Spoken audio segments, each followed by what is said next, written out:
Dalam perjalanan sejarah Islam, sudah terbukti bahwa kreativitas, sastra dan juga sebagainya merupakan salah satu unsur-unsur dari peninggalan begitu besarnya dan hebatnya agama Islam. Dan kali ini kita akan membahas mengenai kreativitas di era modern dan tanggung jawabnya sebagai muslim di era modern juga. Tentunya kali ini saya tidak bersama sendiri, bersama teman saya yang sangat annoying ini namanya Mia. But lovable. Iya, but lovable anyway, because it's Ramadan, everyone should be lovable ya. Hari ini kita ngapain, Minda? Hari ini kita kedatangan seorang tamu yang luar biasa banget, yang sangat berkontribusi untuk bisa meliterasi generasi Indonesia. Wow. Tepuk tangan yang meriah untuk Mas Emeng. 5 juta penonton. Seorang creative strategist. Oke. What are you doing in your weekdays, Mas?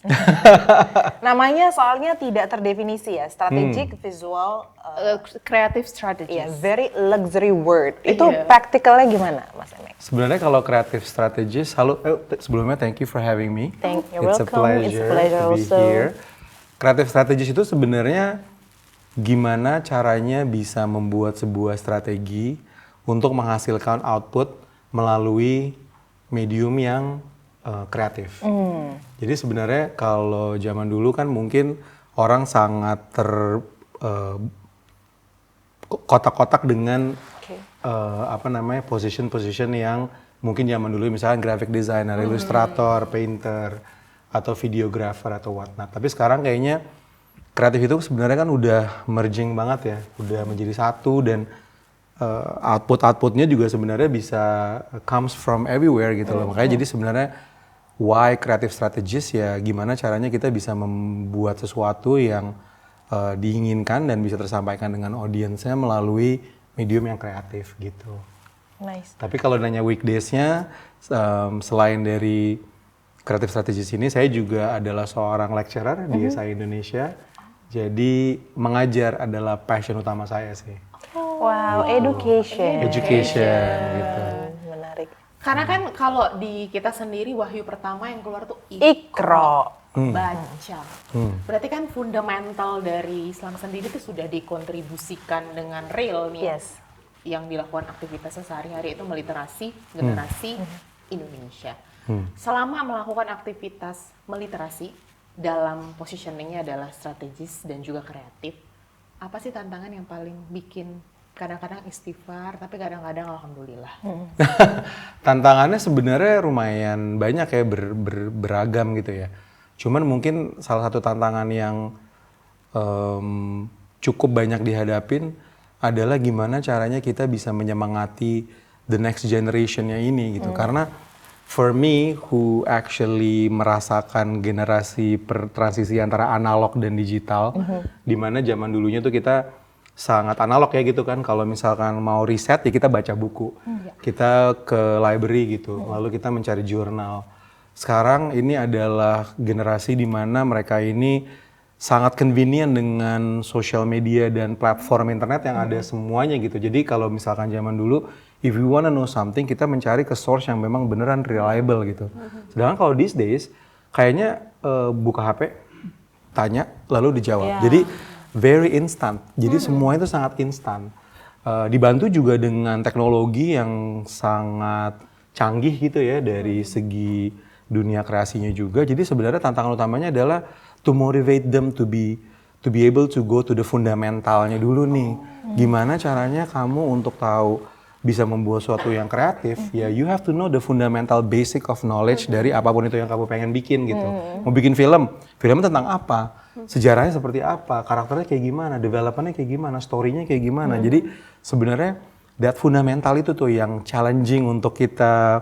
Saya sebagai seorang pengajar yang sudah mengajar di tahun 2012, having the difficulties on the younger generation sekarang nih yang harus kayak sabar, you have to be mengajarkan mereka untuk menjadi lebih sabar gitu. Karena sekarang semuanya serba instan kan. Yes. Oh saya mau jadi seorang content creator nanti supaya saya bisa beli Lamborghini besok gitu.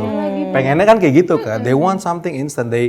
Kayak mereka beli kamera yang udah canggih, they rely on the camera-nya itself, on gimana caranya bisa membuat suatu gambar yang baik gitu, visual yang baik. Sedangkan kalau zaman saya yang saya rasakan adalah ya lu belajar dulu kamera ini shutter speed-nya gimana, aperture-nya gimana, lalu gimana caranya tentang white balance, all the little theory di behind it sebelum you even touch the camera gitu. Jadi sebenarnya kalau menjawab pertanyaan Winda tadi, the biggest challenge for me gitu ya, and maybe other lecturer adalah gimana kita bisa menyemangati mereka untuk sabar dan mau menjalani proses dari fundamentalnya sampai advance-nya gitu.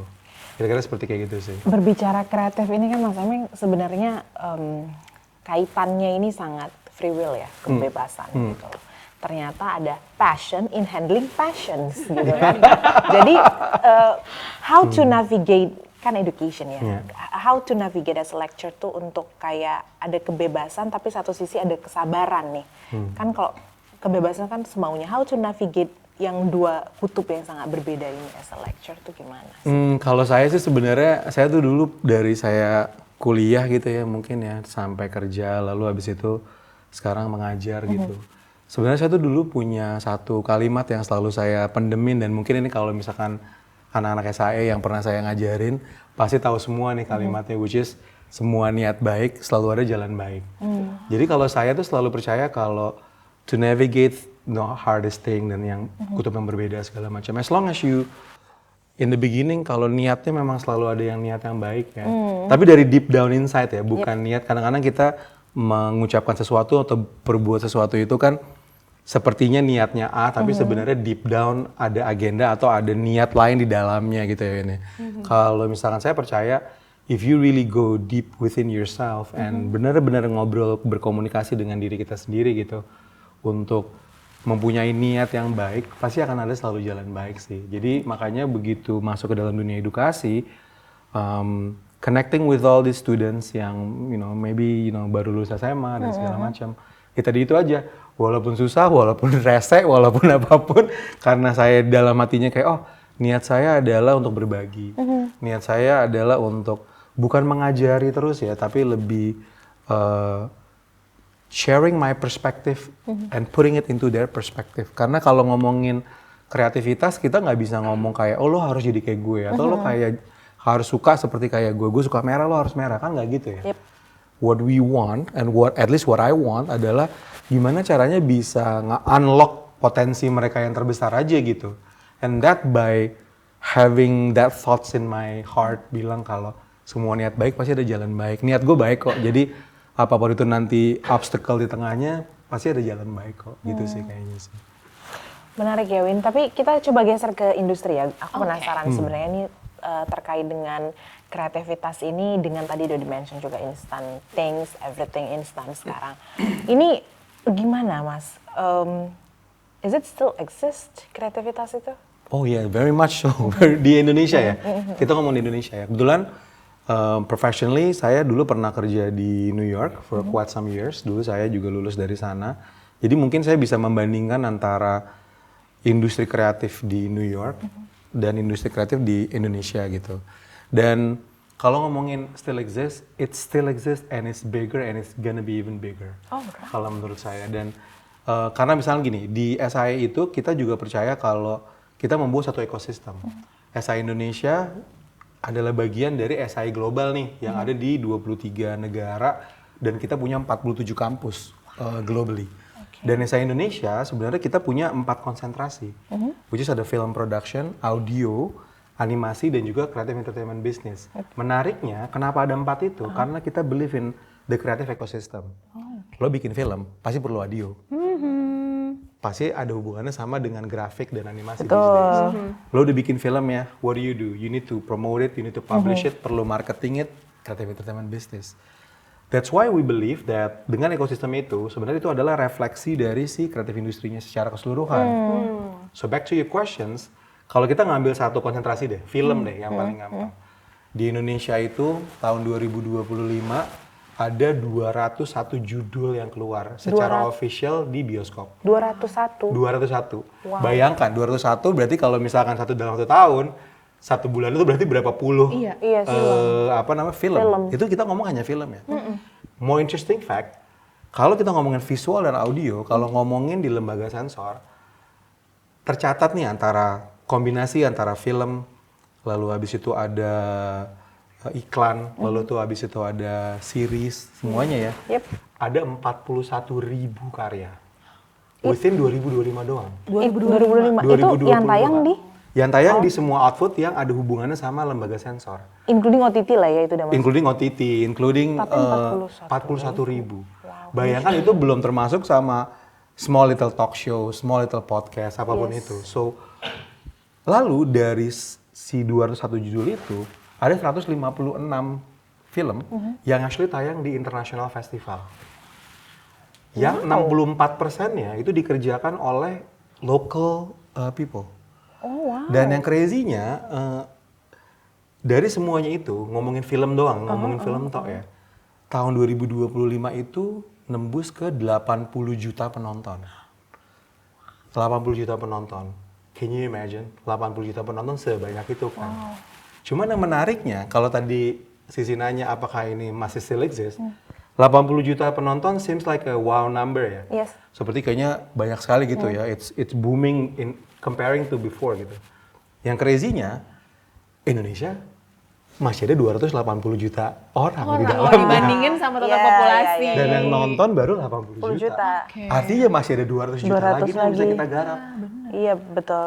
Bener kan? Kalau misalnya kita ngomongin simple math-nya ya, it means that if we even grow how many times bigger, semua orang Indonesia belum nonton juga. Iya, benar. Jadi kalau itu baru kita ngomongin film, belum yang lainnya. So my point is sebenarnya, does it still exist? Yes, it still exists.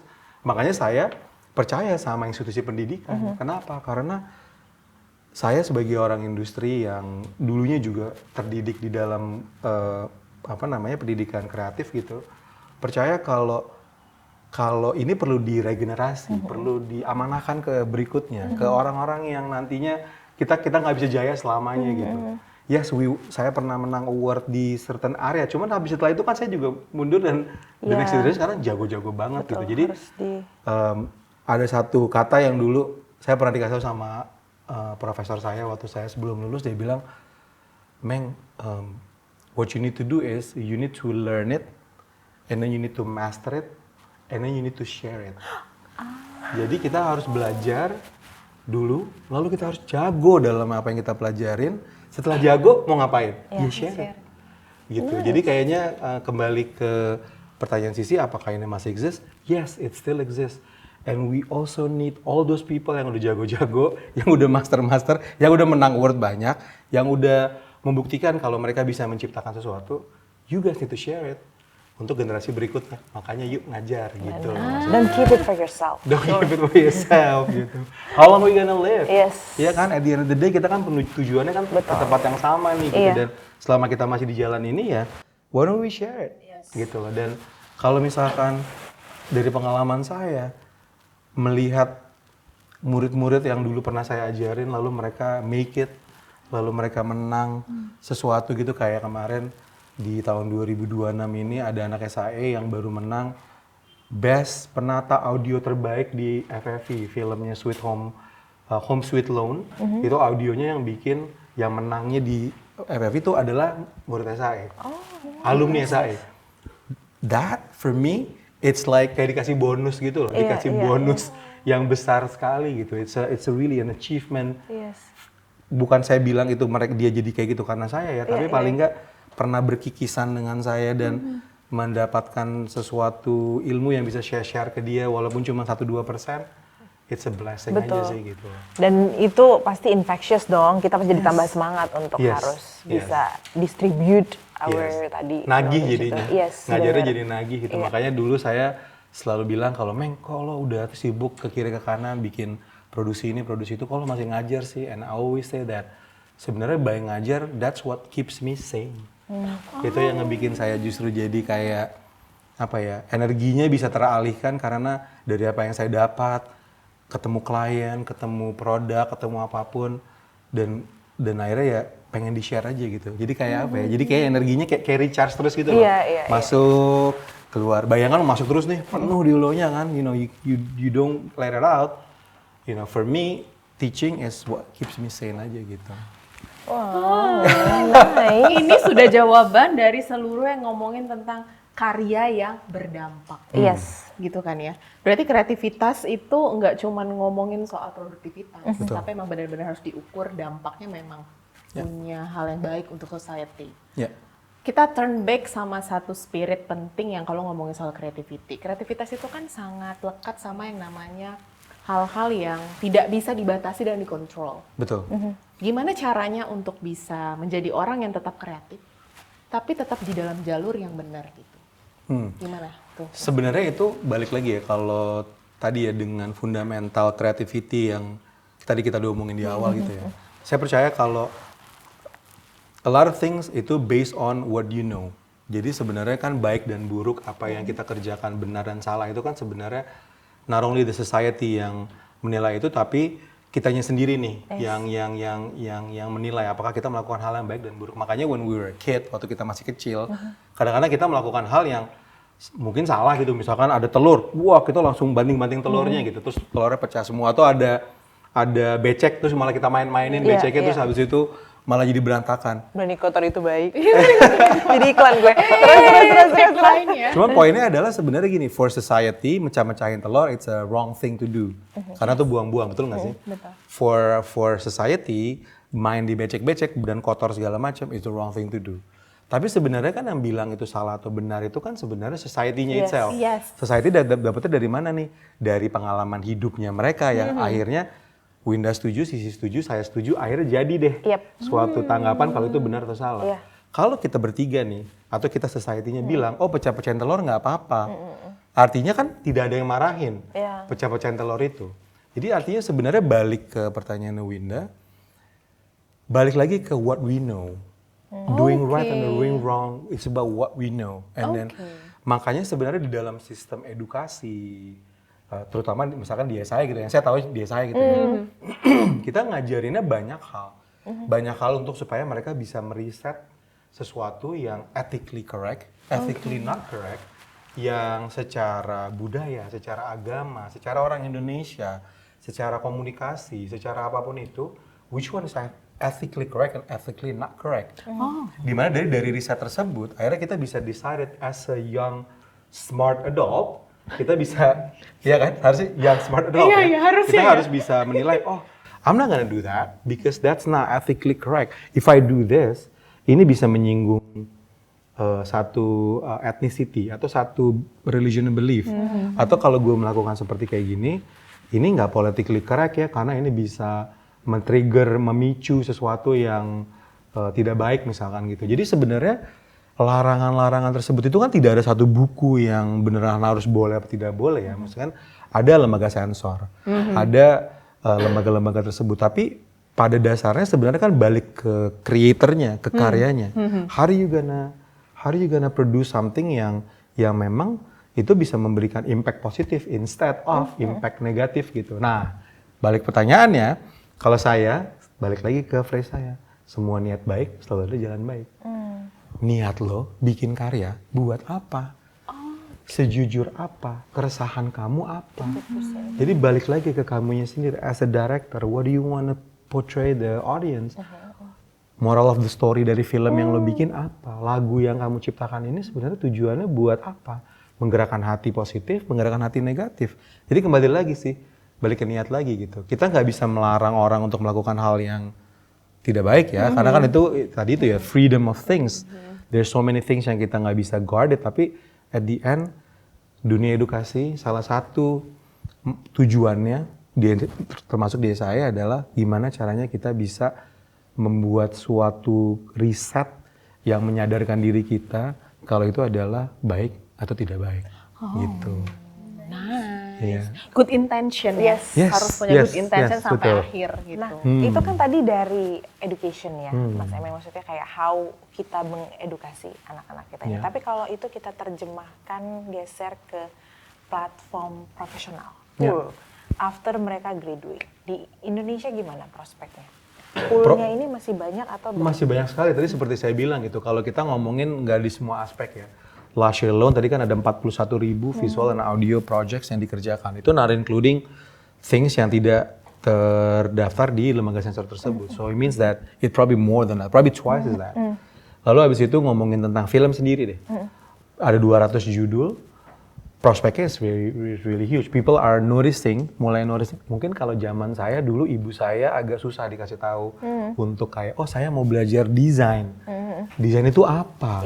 Gitu kan, maksudnya apa nih? Kan we actually believe in the result kalau sudah ada output yang kita lihat langsung kan. Nah sekarang dengan adanya film yang kita bisa nonton di bioskop dan makin banyak lagi, even para student atau potential students, mereka itu bisa melihat kalau, oh, I can be that. Oh, I like camera. Nih kayak student-student di sini kan, oh, I like camera. Dan mereka mau mendalami itu gitu loh. Jadi sebenarnya kalau di profesionalisme sendiri di dalam dunia kreatifnya, I think the potential of it's unlimited sih. Maksudnya it's unlimited. Makanya sebenarnya sekarang kayaknya selama para kreator-kreator ini sabar untuk mempelajari sesuatu, mendalami apa yang perlu mereka mendalami, they will be able to actually create something newer sih. Iya sih. Gitu. Memang karena imajinasi setiap orang tuh kan beda-beda ya. Dan kalau misalkan diindustrialisasikan, sebenarnya juga punya prospek gitu. Ya, dan itu yang sangat menarik juga sih. Kayak misalkan dulu saya bisa bilang, salah satu aspek kenapa saya bisa survive di New York, which is a really harsh industry ya, kan itu soalnya kan poolnya dari semana-mana ya. Is being Indonesian. Dan saya ada di era di mana dulu internet tidak seperti sekarang ya, tidak ada social media seperti kayak sekarang.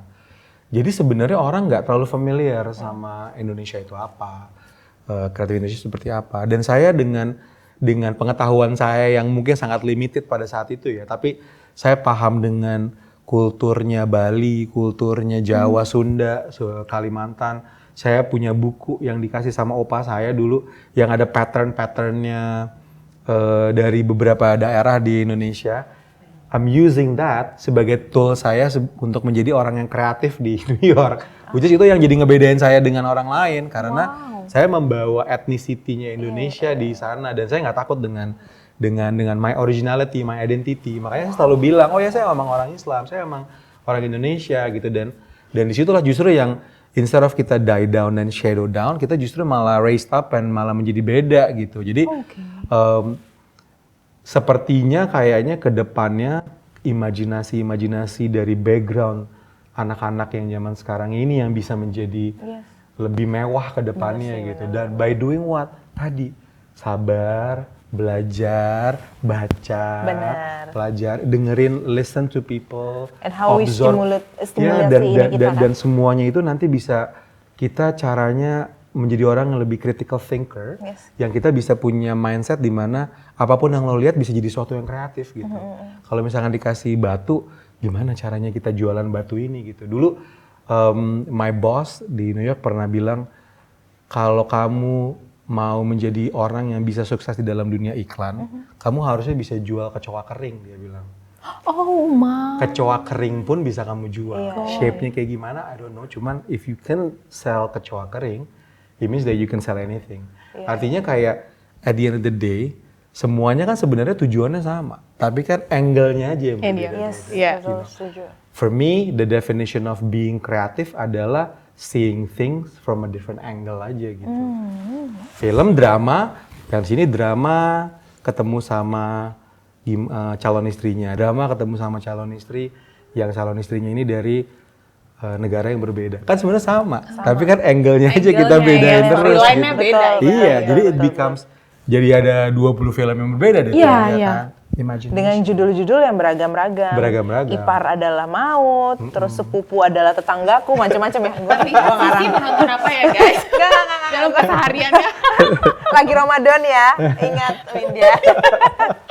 Jadi back to menarik banget ya. Kalau tadi aku mendengarkan dari Mas Emeng, berarti kan potensi marketnya gede. Yes. Tapi apakah kualitas sumber daya yang memang mumpuni standar quality kita nih untuk mendeliver itu ke dalam satu bentuk kuota, demand, industri, seberapa optimis Mas Emeng?